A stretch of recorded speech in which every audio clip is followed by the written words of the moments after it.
مفتی عبد الرحمن عابد، Islamic scholar. ان رسول اللہ صلی اللہ علیہ وسلم قال اذا قضى احدكم صلاته في مسجده فليجعل لبيته نصيبا من صلاته فإن الله جاعل من صلاته في بيته خيرا، رواہ مسلم۔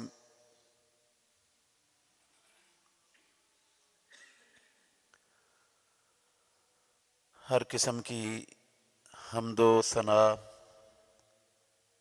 اللہ ملک العلام، اللہ وحدہ لا شریک کی ذات اقدس کے لیے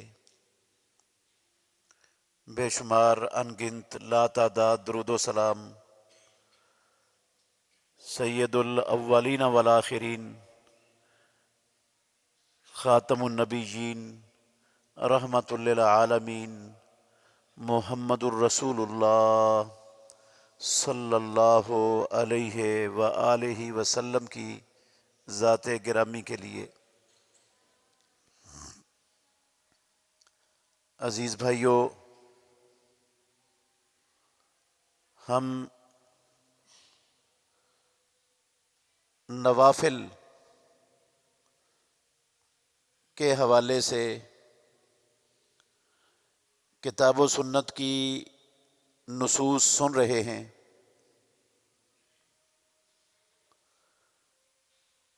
کہ اسلام میں نوافل کا کیا مقام ہے، کتنی عظمت ہے نوافل کی۔ رسول مکرم صلی اللہ علیہ وسلم وہ نوافل کا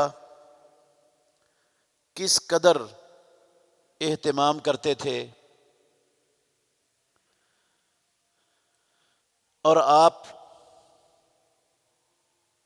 صحابہ رضوان اللہ علیہ مجمعین کو نوافل کی کتنی زیادہ ترغیب دیا کرتے تھے۔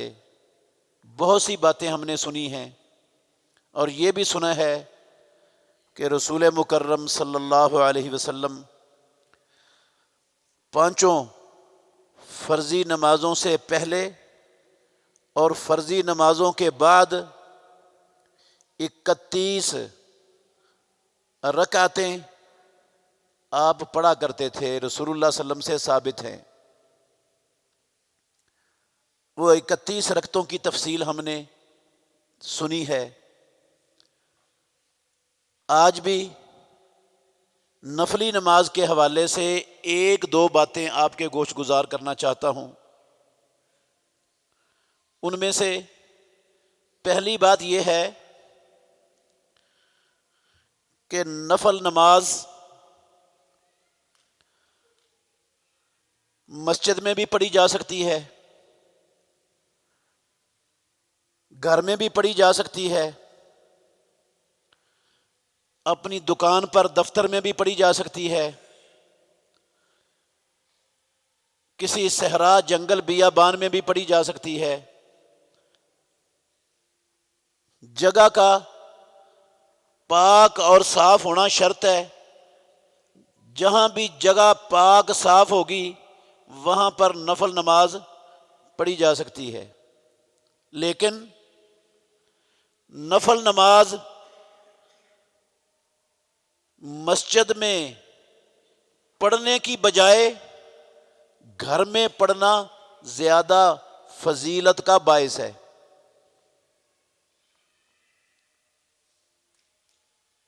گھر میں جو مسلمان اپنی نفل نماز کو ادا کرتا ہے، اللہ رب العالمین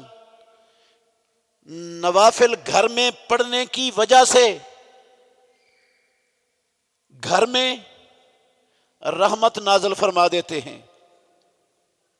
اللہ کی طرف سے اس گھر میں خیر اور بھلائی نازل ہو جاتی ہے۔ شیطان ایسے گھر سے بھاگ جاتے ہیں، اللہ رب العالمین کے فرشتے ان گھروں میں نازل ہوتے ہیں۔ اور بھی بہت سارے فضائل ہیں نوافل کے، لیکن ایک بہت بڑا فضل، بہت بڑا مقام یہ ہے کہ یہ مسلمانوں کے گھروں میں، ان کے دفاتر میں، ان کی فیکٹریوں کارخانوں میں برکت کو، اللہ کی رحمت کے اور خیر اور بھلائی کے نزول کا سبب ہیں یہ نوافل۔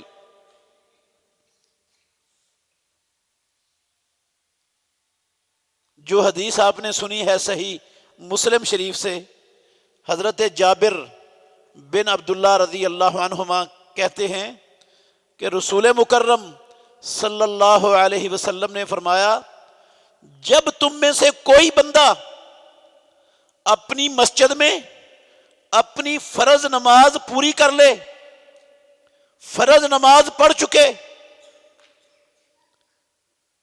اذا قضا احدکم صلاتہ فی المسجد فلیجعل لبیتہ نصیبا من صلاتہ، وہ اپنی نماز کا کچھ حصہ اپنے گھر کے لیے بھی رکھے، اس کو اپنے گھر میں بھی نماز کا کچھ نہ کچھ حصہ ادا کرنا چاہیے۔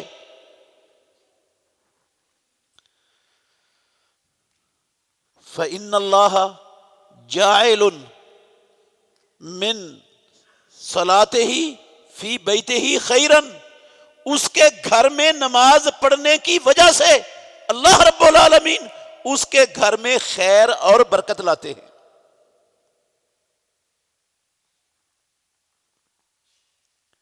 خود رسول مکرم صلی اللہ علیہ وآلہ وسلم کا زیادہ تر معمول فرضی نمازوں سے پہلے والی رکعتیں اور فرضی نمازوں کے بعد والی رکعتیں وہ گھر میں پڑھنے کا اہتمام تھا، اور زیادہ معمول اللہ کے نبی کا گھر میں پڑھنا تھا۔ مسجد میں بھی پڑھ لیتے تھے، پڑھی ہیں آپ نے مسجد کے اندر بھی، لیکن زیادہ تر رسول مکرم صلی اللہ علیہ وسلم کا عمل یہ نمازوں سے پہلے اور بعد والی رکعتوں کا وہ گھر میں تھا، مسجد میں کم تھا۔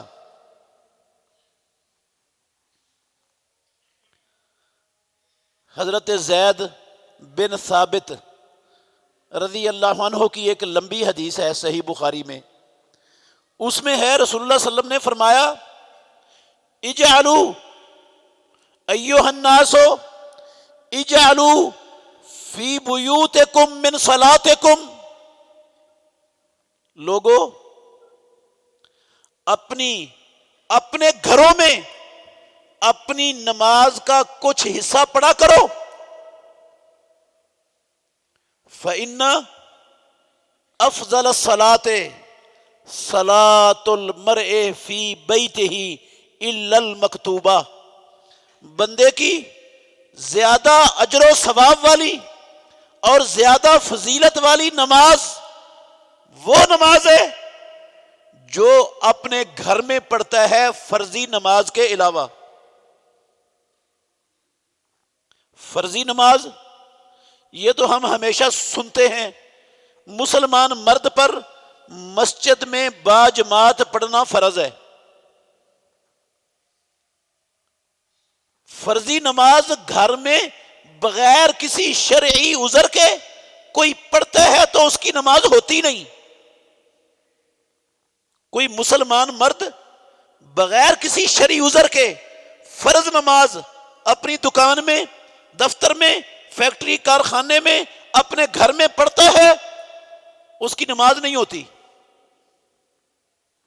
لیکن جو نوافل ہیں، چاہے وہ نمازوں سے پہلے والے نوافل ہیں چاہے بعد والے نوافل ہیں، جن کو ہم سنتیں کہتے ہیں، یہ مسجد میں پڑھنے کی بجائے گھر میں پڑھنا افضل ہے۔ رسول اللہ صلی اللہ علیہ وسلم نے فرمایا، فإن افضل الصلاة صلاة المرء فی بیتہ، اس کے گھر والی نماز یہ زیادہ فضیلت والی نماز ہے سوائے فرضی نماز کے۔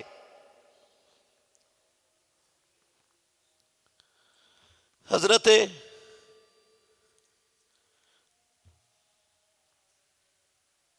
زید رضی اللہ تعالیٰ عنہ، ابو موسیٰ اشعری رضی اللہ عنہ کی حدیث ہے، یہ بھی صحیح مسلم کی روایت ہے، کہتے ہیں رسول مکرم صلی اللہ علیہ وسلم نے ارشاد فرمایا، مثل البیت الذی یذکر اللہ فیہ ومثل البیت الذی لا یذکر اللہ فیہ کمثل الحی والمیت۔ وہ گھر جس گھر میں اللہ رب العالمین کا ذکر کیا جاتا ہے اور وہ گھر جس گھر میں اللہ کا ذکر نہیں کیا جاتا، ان دونوں گھروں کی مثال رسول مکرم صلی اللہ علیہ وسلم نے فرمایا زندہ اور مردے انسان کی مثال ہے۔ جس گھر میں اللہ کا ذکر کیا جاتا ہے وہ ایسا گھر ہے جیسے زندہ انسان ہے، جس سے ہر ایک کو فائدہ ہے، جس سے ہر ایک کا تعلق ہے، جس کے قریب ہر بندہ جس کے قریب ہونا، جس سے انس اور محبت کرنا پسند کرتا ہے۔ اور جس گھر میں اللہ رب العالمین کا ذکر نہیں کیا جاتا، اس گھر کی مثال میت کی ہے، جس میت کو کوئی بھی اپنے پاس رکھنے کے لیے تیار نہیں ہوتا، جتنی جلدی ممکن ہوتا ہے اس کو قبر میں اتار کر چھپانے کی کوشش کی جاتی ہے، کوئی بھی اس کو رکھتا نہیں ہے۔ یہ امام الانبیاء محمد الرسول اللہ صلی اللہ علیہ وسلم نے فرمایا گھروں کی مثال بھی ایسے ہی ہے۔ جس گھر میں اللہ کا ذکر ہوتا ہے اس کی مثال زندہ انسان کی مثال ہے، اور جس گھر میں اللہ کا ذکر نہیں ہوتا اس کی مثال مردہ انسان کی مثال ہے۔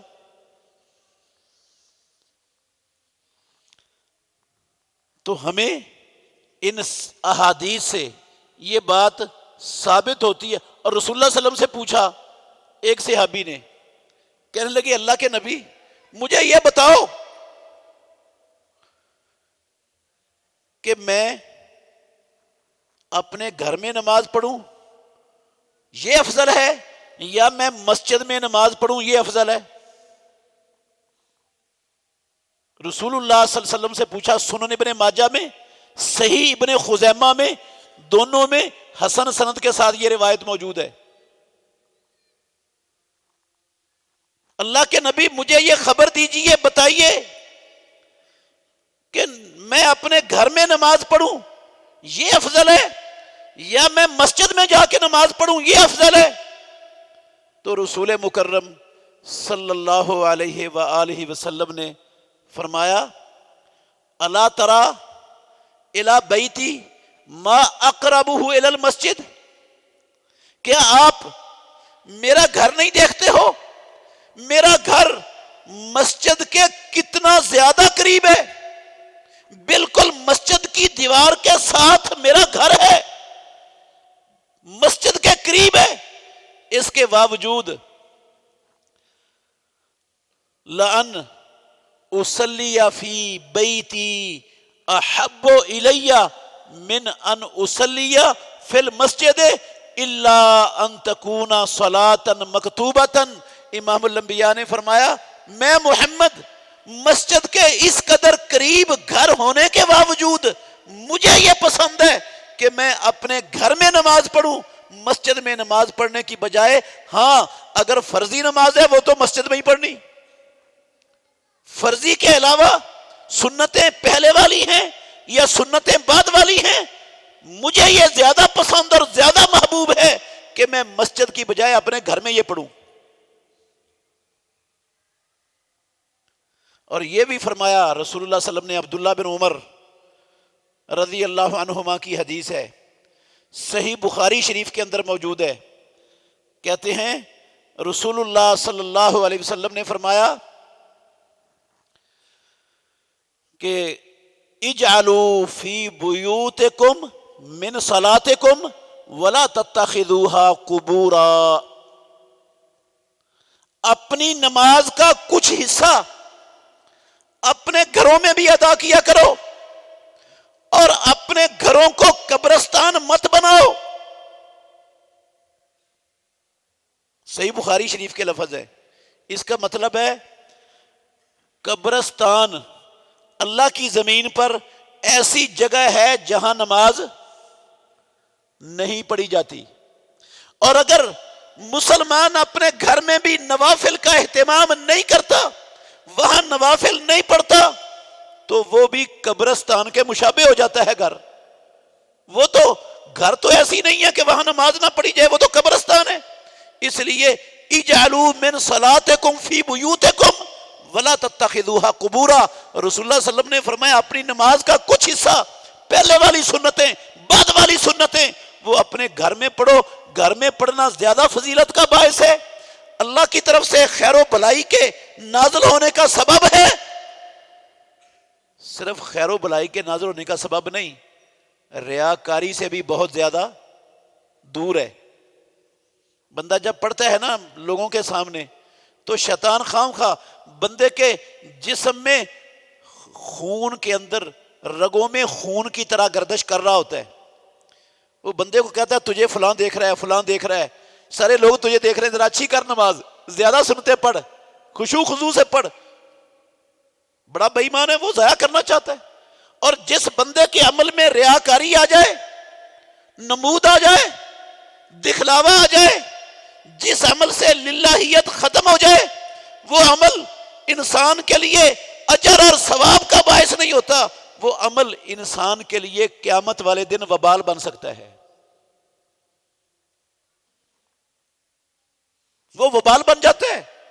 وہ نماز وبال بن سکتی ہے، وہ حج وبال بن سکتا ہے، وہ صدقہ خیرات وبال بن سکتا ہے، وہ تبلیغ اور جہاد وبال بن سکتا ہے، جس کے پیچھے للہیت نہیں بلکہ ریاکاری ہے، نمود و نمائش ہے، دکھلاوا ہے، رب کی رضا نہیں ہے. وہ عمل رائے گاں اور باطل ہو جاتا ہے. اگر بندہ گھر میں پڑھے تو کوئی دیکھنے والا ہوتا ہی نہیں. شیطان کامیابی نہیں ہوگا کہ بندے کے دل کے اندر، بندے کے دماغ میں کسی خانے میں کوئی ایسی چیز ڈالے کہ لوگ بھی دیکھ لیں میرے عمل کو.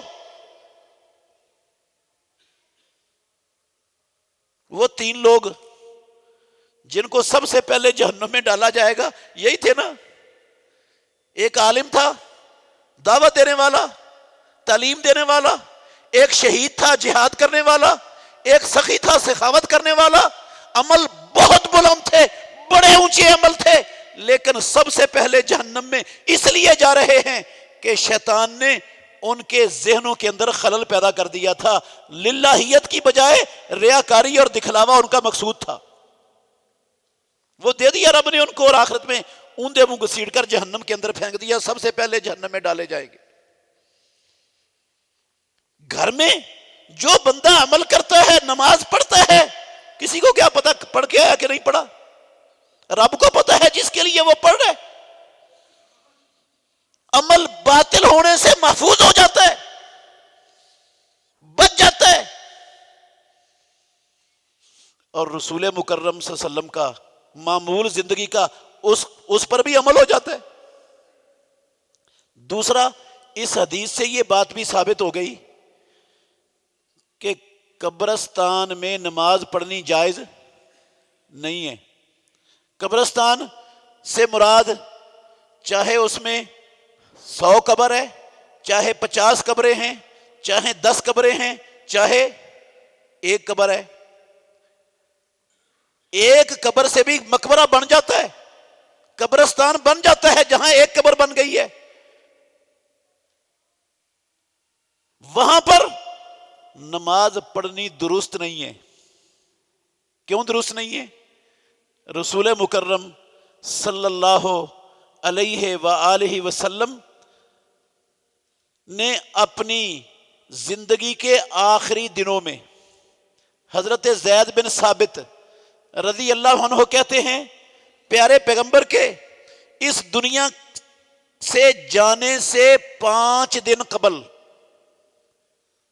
امام الانبیاء کے دنیا کی زندگی چھوڑنے سے 5 دن قبل میں محمد الرسول اللہ صلی اللہ علیہ وسلم کے پاس تھا. رسول اللہ صلی اللہ علیہ وسلم نے کئی باتیں کہیں، ان میں ایک بات یہ تھی، آپ نے کہا کہ جو تم سے پہلے لوگ تھے، صحیح بخاری کی حدیث ہے، یہود و نصارہ جب ان میں ان کے انبیاء اور صالحین اس دنیا سے رخصت ہوتے تھے تو وہ ان کی قبروں کو مسجدیں بنا لیتے تھے۔ وَإِنِّي أَنْهَاكُمْ عَنْ ذَلِكَ، مسلمانوں، محمد الرسول اللہ صلی اللہ علیہ وسلم کا کلمہ پڑھنے والوں، میں اللہ کا آخری نبی تمہیں اس عمل سے منع کرتا ہوں، تمہیں روکتا ہوں اس عمل سے۔ تم نے اہل کتاب وہ سابقہ قوموں کے نقش قدم پر چلتے ہوئے اپنے نبی اور اپنے صالحین کی قبروں کو مسجدیں نہیں بنانا، میں تمہیں سے منع کرتا ہوں، روکتا ہوں۔ ہماری ماں عائشہ ام المومنین رضی اللہ تعالی عنہا کہتی ہیں رسول اللہ صلی اللہ علیہ وسلم اپنی زندگی کے آخری دنوں میں بیمار ہیں، تکلیف ہے آپ کو، تکلیف کی وجہ سے کبھی چادر امام الانبیاء اپنے چہرے پر ڈالتے ہیں اور کبھی چہرے سے ہٹا دیتے ہیں، بے چینی کے اندر اسی حالت میں ہے رسول اللہ صلی اللہ علیہ وسلم۔ آپ نے فرمایا لعن اللہ الیہود والنصارى اتخذوا قبور انبیائہم مساجدا یحذر ما صنعوا۔ اللہ رب العالمین یہود و نصارہ پر لعنت فرمائے، انہوں نے اپنے انبیاء کی اور نیک لوگوں کی قبروں کو مسجدیں بنا لیا۔ یحذر ما صنعوا، رسول اللہ صلی اللہ علیہ وسلم اہل کتاب کے طرز عمل سے امت کو ڈرا رہے تھے، منع کر رہے تھے، روک رہے تھے کہ تم نہ ان کے نقش قدم پر چلنا، بچ جانا، وہ یہ عمل کر کے اللہ کی لعنت کے مستحق بن گئے، تم اللہ کی رحمت سے محروم نہ ہونا، لعنت کے مستحق نہ بننا۔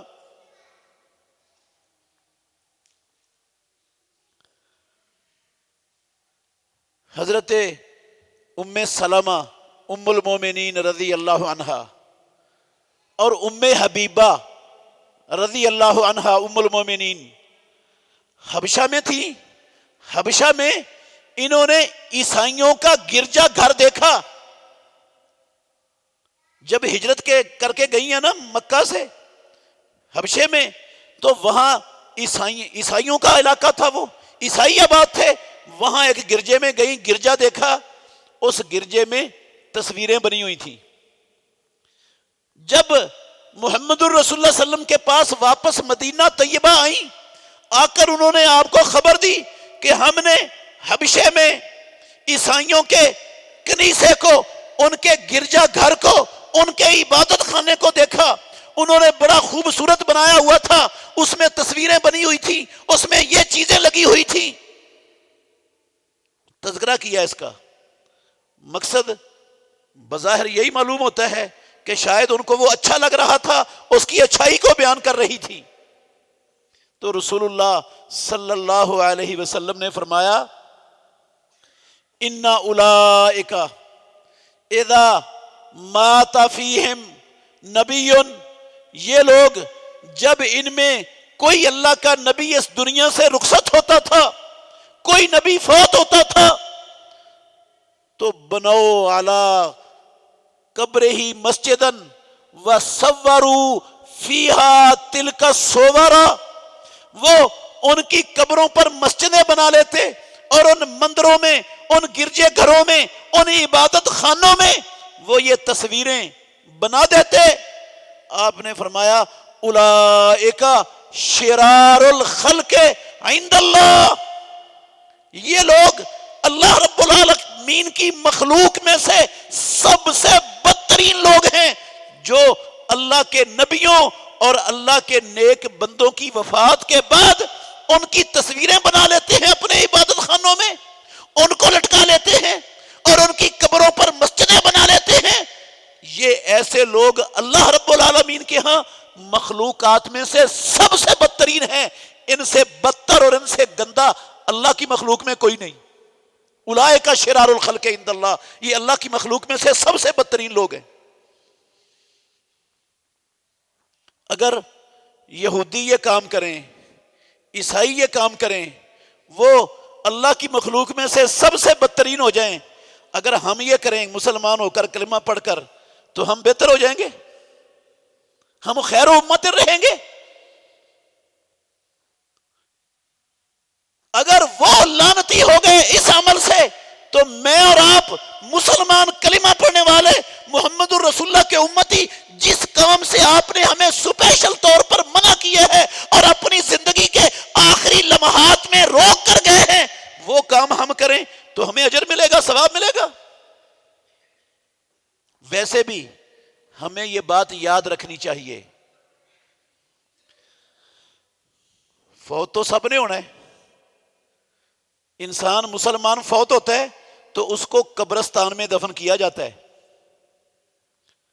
نہ گھر میں تدفین کا اسلام میں تصور ہے، اور نہ مسجد کے اندر اور مدرسے کے اندر تدفین کا اسلام کے اندر تصور ہے، نہ مسجد کے بانی کا، نہ کسی مدرسے کے شیخ الحدیث کا، نہ کسی محتمم کا، کسی کا کوئی دخل نہیں کہ اس کی قبر کو ہم مسجد کے اندر بنا لیں۔ جس مسجد کے اندر قبر موجود ہے، چاہے وہ فیصل آباد میں ہے، چاہے وہ دنیا کے کسی خطے اور کسی کونے میں ہے، میرے بھائیوں، اس مسجد میں نماز پڑھنی جائز نہیں ہے۔ کیوں جائز نہیں؟ ذرا غور کرنا۔ رسول اللہ صلی اللہ علیہ وسلم نے مسجدیں بنانے کا محلوں میں اور آبادیوں میں حکم دیا ہے۔ مسجدیں کیوں بنانی ہیں؟ مسجدیں کیوں بنانی ہیں؟ نماز پڑھنے کے لیے۔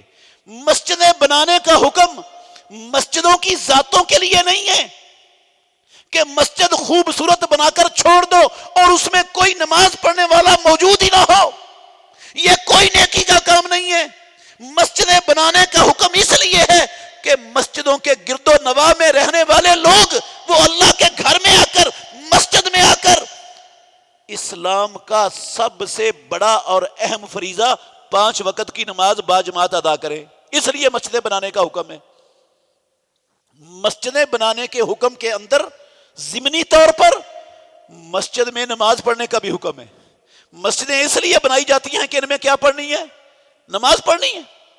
اور جہاں رسول اللہ صلی اللہ علیہ وسلم نے لعنت فرمائی قبر کے اوپر مسجد بنانے سے، اور منع فرمایا مدینے والے امام نے مسجد کے اندر قبریں بنانے سے، تو اس کا مطلب ہے جہاں مسجد بنائی نہیں جا سکتی وہاں نماز بھی نہیں پڑھی جا سکتی۔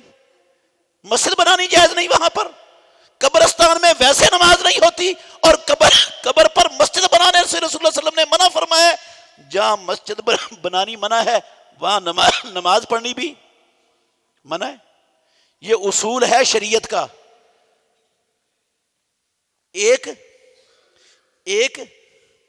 کام ہے، اس کام کا ایک ذریعہ ہے، اس کام کا ایک وسیلہ ہے، اور اس کا وسیلہ صرف ایک ہی ہے، کوئی اور وسیلہ نہیں ہے، ایک ہی ذریعہ ہے، ایک ہی واسطہ ہے اس کام تک پہنچنے کا۔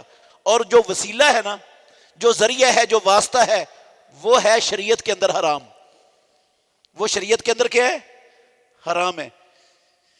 جس کام تک، جس چیز تک پہنچنے کا راستہ، وسیلہ، واسطہ حرام ہوتا ہے، یہ اصول بتا رہا ہوں شریعت کا، وہ کام بھی حرام ہو جاتا ہے اسلام میں۔ جس کا ذریعہ حرام ہے وہ کام بھی اسلام میں کیا ہے؟ حرام۔ مثلا مثال دیتا ہوں، شراب خریدنا اور شراب بیچنا حرام ہے۔ شراب کی خرید و فروخت حرام ہے، شراب کی تجارت حرام ہے۔ کیوں حرام ہے؟ تجارت تو اللہ نے حلال کی ہوئی ہے، اور یہ بھی ایک چیز ہے، کھجور کی بنی ہے، انگور کی بنی ہے، گنے کی بنی ہے، چاولوں کی، گندم کی بنی ہے، حلال چیزوں کی بنی ہے، حرام کیوں ہے؟ بھئی تجارت اس لیے حرام ہے کہ یہ تجارت پینے کا ذریعہ ہے۔ شراب پینا حرام ہے تو جو اس کا ذریعہ ہے وہ بھی کیا ہے؟ حرام ہے۔ ذریعہ بھی حرام ہے تو شراب بھی حرام ہے۔ ایسے ہی قبر والی مسجد میں قبر کے اوپر مسجد بنانا حرام ہے تو قبر والی مسجد میں نماز پڑھنا بھی جائز نہیں ہے. مسجدوں قبروں پر مسجدیں بنانے سے منع کرنے میں ضمنی طور پر وہاں پر نماز پڑھنے سے بھی ممانعت ہے. جس طرح شراب کی خرید و فروخت کے حرام ہونے میں اس کے پینے کی حرمت بھی موجود ہے. یہ حرمت اس کے اندر موجود ہے. لیکن ہمارے معاشرے میں لوگوں نے اس پیارے پیغمبر کے ان سارے فرامین کو پس پش ڈالا ہوا ہے. ہم پرواہ نہیں کرتے. احساس بھی مسلمانوں کے اندر ختم ہو گیا کہ جس کام پر اللہ کے نبی نے لعنت فرمائی آخری وقت میں جس کام سے روکتے گئے دنیا سے وہ کام ہمیں مسلمانوں کو زیب نہیں دیتا کہ ہم کریں, لیکن مسلمان ڈنکے کی چوٹ پہ کر رہے ہیں اور اس کے لیے دلائل بھی دے رہے ہیں.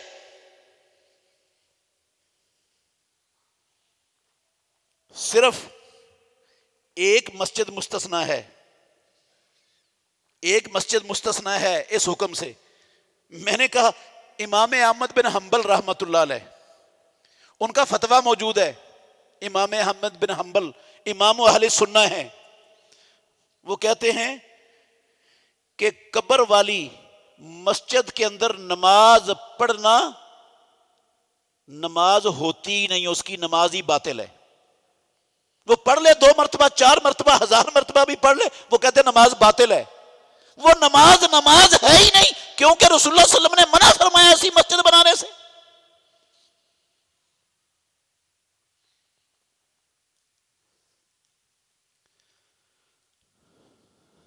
مسجد نبوی مستثنا ہے. کیوں مستثنا ہے؟ کوئی اعتراض کر سکتا ہے نا کہ آپ نے مسئلہ ذکر کیا ہے کہ جس مسجد کے اندر قبر ہو وہاں نماز امام احمد بن حنبل رحمت اللہ علیہ کا فتویٰ ہے نہیں ہوتی, تو مسجد نبوی میں بھی تو قبریں ہیں, پھر وہاں بھی نہیں ہوتی. بھئی مسجد نبوی مستثنا ہے اس فتوے سے, اس حکم سے, کیونکہ مسجد نبوی کے بارے میں رسول مکرم صلی اللہ علیہ وسلم کی زبان سے نکلے ہوئے سچے اور سچے لفظ دنیا میں موجود ہیں. آپ نے فرمایا صلاۃ فی مسجدی ھذا خیر من 1000 صلاۃ فیما سواہ الا المسجد الحرام. میری محمد الرسول اللہ صلی اللہ علیہ وسلم کی مسجد میں نماز پڑھنا دوسری مسجدوں میں 1000 نمازوں سے افضل ہے. ایک نماز سوائے مسجد حرام کے. مسجد حرام کی ایک نماز دنیا کی دوسری مسجدوں کی 1,00,000 نمازوں سے افضل ہے. مسجد نبوی کی ایک نماز, صحیح بخاری کی حدیث ہے, 1000 دوسری مسجدوں کی 1000 نمازوں سے ایک نماز افضل ہے. یہ بڑا فرمان رسول اللہ صلی اللہ علیہ وسلم کا مسجد نبوی کے بارے میں موجود ہے, اور نبی صلی اللہ علیہ وسلم کا یہ فرمان قیامت تک کے لیے ہے, قیامت تک کے لیے ہے. ایسا فرمان اگر دنیا کی کسی اور مسجد کے لیے بھی امام الانبیاء کا مل جائے تو وہ بھی مستثنا ہو جائے گی. یہ مستثنا ہوئی ہے پیارے پیغمبر کے فرمان کی وجہ سے, اور یہ قیامت تک اس مسجد کی ایک نماز وہ دوسری مسجدوں کی 1000 نمازوں سے قیامت تک کے لیے افضل ہے. ایک دن کے لیے نہیں, رسول اللہ صلی اللہ علیہ وسلم کی زندگی کے لیے نہیں, قیامت تک کی لیے یہ فضیلت ہے مسجد نبوی کی. ایسی فضیلت, ایسا فرمان اگر ہماری مسجد کے لیے مل جائے, شاہی مسجد کے لیے مل جائے, کسی اور مسجد کے لیے مل جائے, ہاں تو وہ بھی مستثنا ہو جائے گی. جب کسی اور مسجد کے لیے ایسا فرمان نہیں ہے تو ہم اپنی طرف سے بغیر نبی کے فرمان کے حدیث کے اس کو مستثنا کر ہی نہیں سکتے. ویسے بھی ہمیں یاد رکھنا چاہیے یہ جو قبریں ہیں مسجد میں نہیں ہیں. محمد الرسول اللہ صلی اللہ علیہ وسلم کی, ابو بکر و عمر رضی اللہ عنہما کی قبریں مسجد میں نہیں ہیں, وہ حجرہ عائشہ ام المومنین کے اندر ہیں. وہ آج تک مسجد کا حصہ ہے ہی نہیں, وہ ام المومنین کی ملکیت تھی, وہ مسجد نہیں ہے. یہ توسیع کی وجہ سے, مسجد کو وسیع کرنے کی وجہ سے وہ حجرہ عائشہ ام المومنین رضی اللہ عنہا وہ مسجد کے احاطے میں ضرور آگے ہے لیکن وہ مسجد نہیں ہے. وہ آج بھی حجرہ عائشہ ہے ام المومنین رضی اللہ عنہا. آج بھی وہ مسجد نہیں ہے, مسجد کے حکم میں نہیں ہے, وہ مسجد نبوی نہیں ہے. مسجد نبوی اس کے ارد گرد ضرور ہے لیکن وہ حجرہ عائشہ ہے, اس کو مسجد نبوی کہا ہی نہیں جا سکتا. وہ قبر عائشہ ام المومنین کے حجرے میں ہے, مسجد نبوی میں نہیں ہے.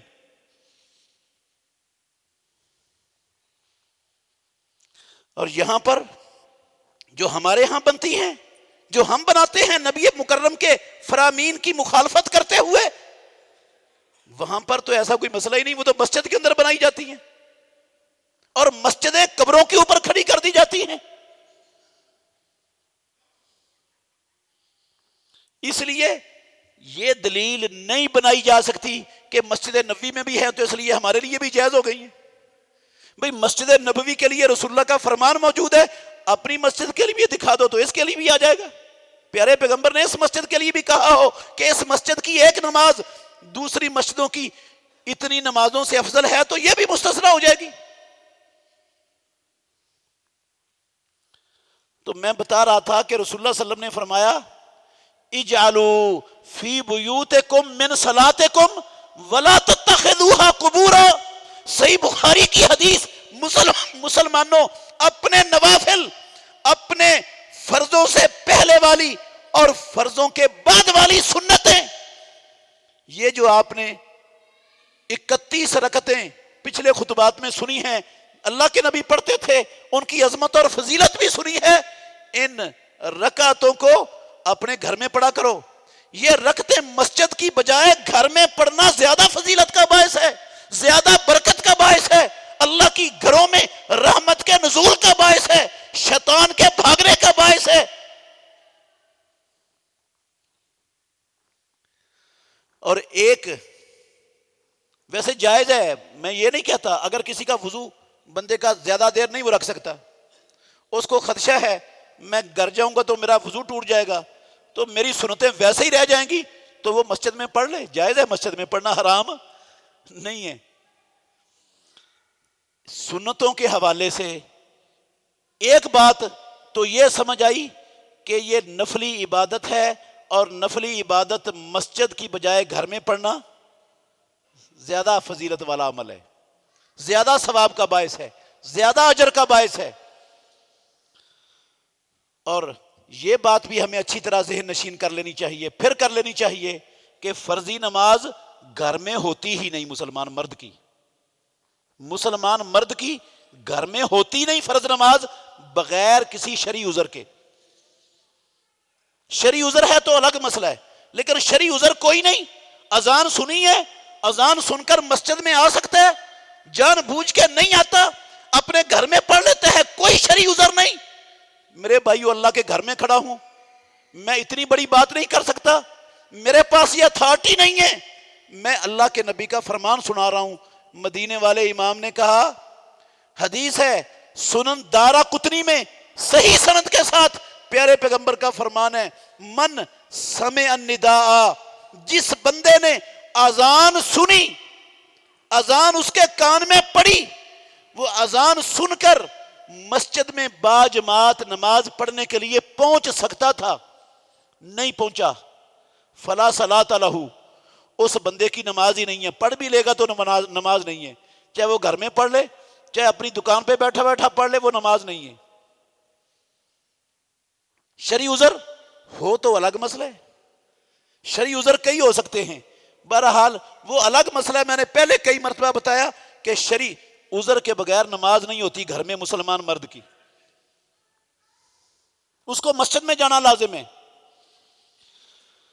اور ایک بات یہ یاد رکھیں, حضرت صائب بن یزید رضی اللہ عنہ کی حدیث ہے صحیح مسلم شریف میں, کہتے ہیں میں نے امیر معاویہ امیر المومنین رضی اللہ عنہ کے دور خلافت میں المقصورہ شہر میں ان کے پیچھے جمعے کی نماز ادا کی.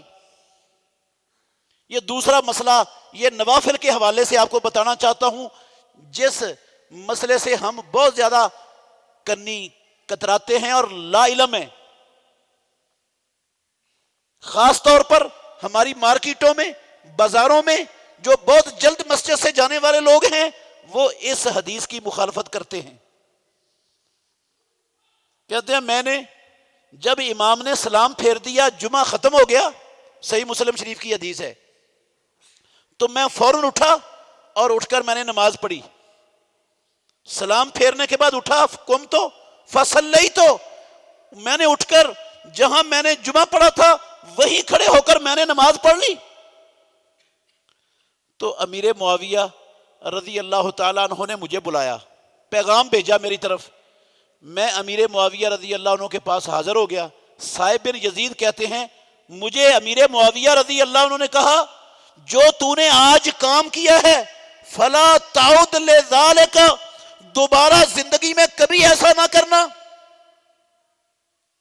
آج جو تو نے کیا ہے نا، آج کے بعد کبھی ایسا نہ کرنا، کیونکہ ہمیں محمد الرسول اللہ صلی اللہ علیہ وآلہ وسلم نے حکم دیا ہے، امرنا، کہتے ہیں امیر معاویہ رضی اللہ عنہ، امرنا رسول اللہ صلی اللہ علیہ وسلم، ہمیں رسول مکرم صلی اللہ علیہ وسلم نے حکم دیا ہے، اللہ نوصلا صلاۃ بصلاۃ حتی نتکلم اور نخرج، کہ ہم ایک نماز پڑھنے کے بعد دوسری نماز اسی جگہ پر اس وقت تک نہ پڑھیں جب تک ہم کسی سے کوئی بات چیت نہ کر لیں، یا جب تک ہم وہ جگہ تبدیل نہ کر لیں یا مسجد سے نکل نہ جائیں۔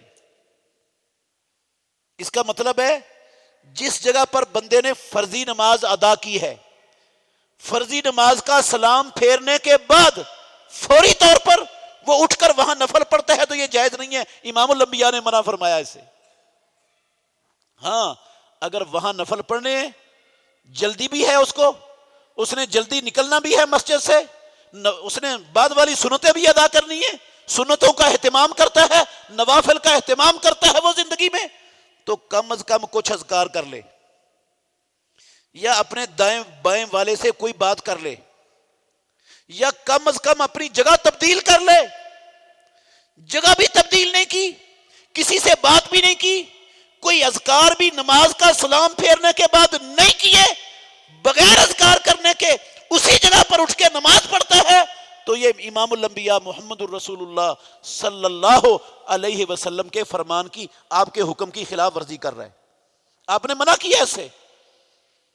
اس لیے امیر معاویہ رضی اللہ تعالیٰ عنہ نے یہ حدیث بھی سنائی اور صاحب بن یزید کو کہا لا تعود لذالک، آج تو نے یہ کام کر لیا ہے کہ فوراً امام کے سلام پھیرنے کے بعد اسی جگہ پر کھڑے ہو کر نماز سنتیں پڑھی ہیں، دوبارہ زندگی میں ایسا کام نہیں کرنا۔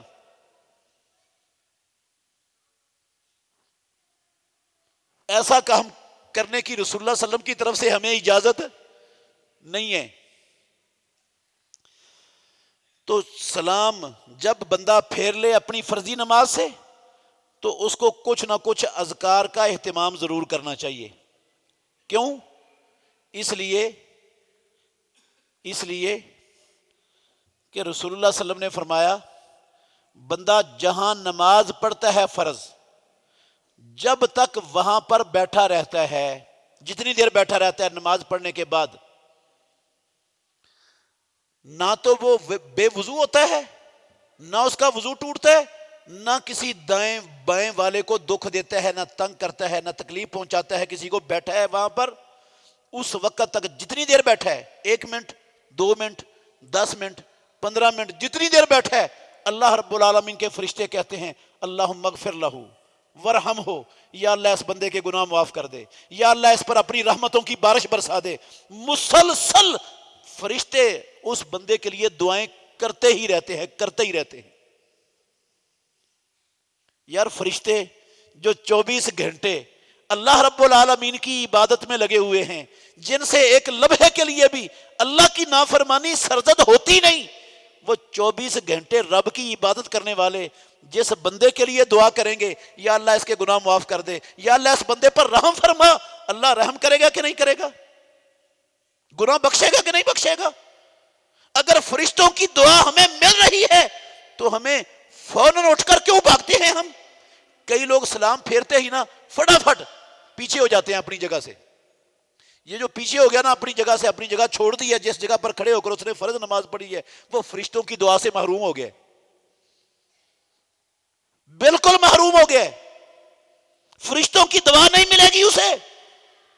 پیچھے بھی نہیں ہٹنا بیٹھنے کے لیے، اسی جگہ پر بیٹھیں جہاں آپ نے نماز پڑھی ہے، تاکہ فرشتے آپ کے لیے دعا کرتے رہیں، اللہ کی رحمت آپ پر اترتی رہے، اللہ آپ کے گناہ معاف کرتا رہے.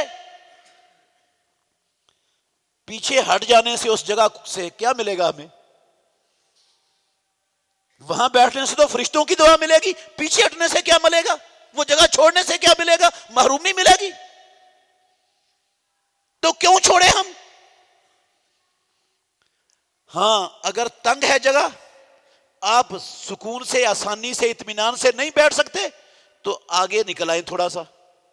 جہاں تک سجدہ کیا ہے نا آپ نے، یہ پوری سجدے والی جگہ تک، یہ آپ نے اس ساری جگہ میں نماز پڑھی ہے، آگے ہو جائیں تو پھر دعا سے محروم نہیں ہوں گے. لیکن وہ سجدے والی جگہ سے لے کر بیٹھنے والی، کھڑے ہونے والی جگہ تک چھوڑ کر آپ دائیں ہو جائیں گے، بائیں ہو جائیں گے، پیچھے ہٹ جائیں گے تو پھر فرشتوں کی دعا سے محروم ہو جائیں گے لازمی.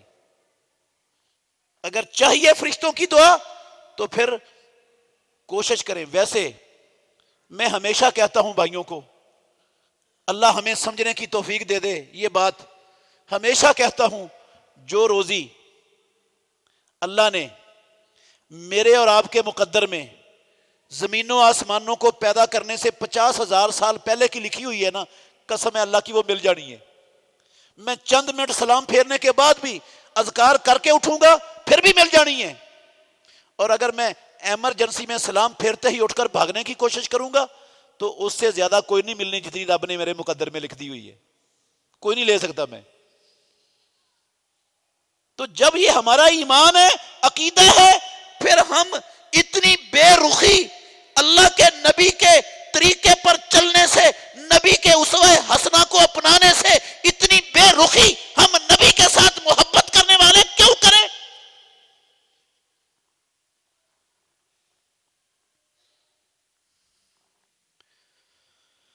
نوافل کے حوالے سے یہ نفلی جو ہم نماز پڑھتے ہیں، یہ چند احکام اور ہیں جو بڑے اہم ہیں اور جن میں بہت زیادہ کوتاہی ہے ہمارے پورے کے پورے معاشرے کے اندر. صحیح اور صریح احادیث ہے اور مسلمان صریح اور صحیح احادیث کی 100% خلاف ورزی پر کمر بستہ ہیں. کچھ لا علمی کی بنا پر اور کچھ تعصب کی بنا پر، کچھ کسی بنا پر. انشاءاللہ ان مسائل کی آئندہ خطبہ جمعہ میں نشاندہی کروں گا کہ کون کون سی خرابیاں ہیں جو نوافل کے حوالے سے ہماری مسجدوں میں اور ہماری نمازوں کے اندر موجود ہیں، تاکہ ہم ان کوتاہیوں اور ان خرابیوں سے اپنی نمازوں کو اور اپنے امور کو بچا سکیں. اللہ سمجھنے کی اور عمل کرنے کی توفیق عطا فرمائے. آخر دعوانا الحمدللہ رب العالمین. بہترین صدقہ جاریہ حاصل کرنے کے لیے اس ویڈیو کو لائک، کمنٹ اور شیئر کرنا مت بھولیں.